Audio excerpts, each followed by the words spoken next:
ففي السيميوليشن دي بحاول ان انا اقرب التو بوينتس من بعض.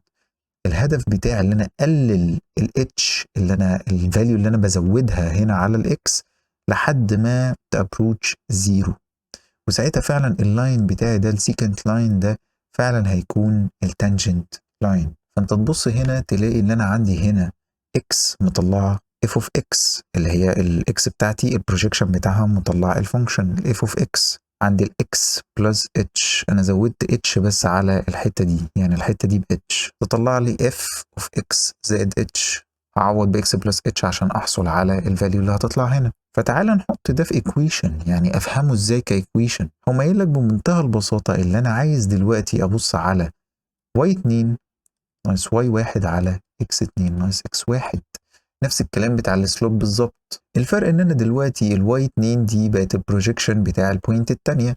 طيب فالبروجيكشن بتاعها ايه؟ اف اوف اكس زائد اتش ناقص واي 1 اللي هو اف اوف اكس، اهم البوينتس اللي عندي دلوقتي، على الفرق اللي هنا اكس زائد اتش ناقص اكس. فبالتالي ده هيطير مع ده، فيتبقى لي اتش موجوده تحت. الفورمال ديفينيشن بتاع الديريفاتيف باستعمال الليميتس. ازاي؟